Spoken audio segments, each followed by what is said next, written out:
Hai guys, adik-adik kakak sekalian, masuk segmen Kelantan Speak Real Talk. Okey, bincang pasal isu semasa dan beri pandangan ikhlas. Okey, hari ini kita nak sembang berkenaan dengan isu dunia lah, isu yang tengah hangat iaitu isu perang di Middle East. Okey, antara Israel dengan Iran. Nampaknya hari ini masuk hari keempat yang mana dua-dua pihak ni masih lagi sengit.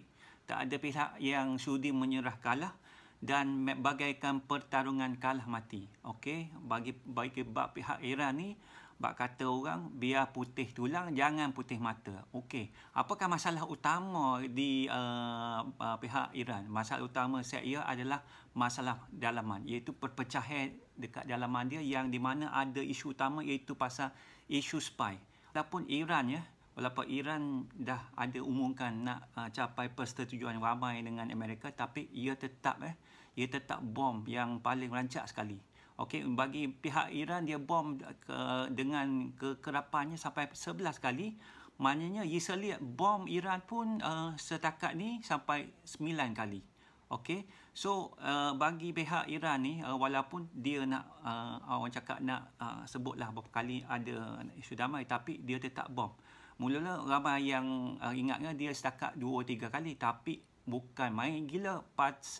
Lepas 2-3 masuk 4 hari berturut-turut, malah lebih sengit lagi.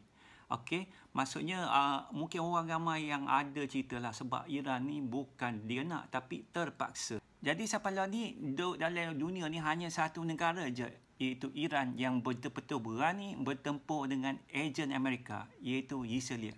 Okey, kita tengok sampai 5 hari 4 malam berturut-turut. Okey, sampaikan si Netanyahu pun dalam bagaikan mimpi ngeri. Daripada hari pertama agak kurang menjinak.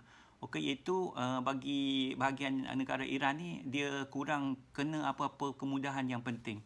So 100 lebih misal roket ni maksudnya agak buanglah. Mungkin kena rumah-rumah orang mewah, orang kaya. Didengarkan hari yang berikutnya, hari yang last tu, iaitu ada satu sikit gempa bumi dekat negara Iran.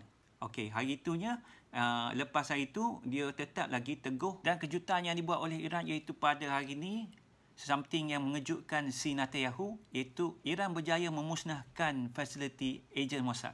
Okey, dengan hanya satu ayat daripada Ayatullah.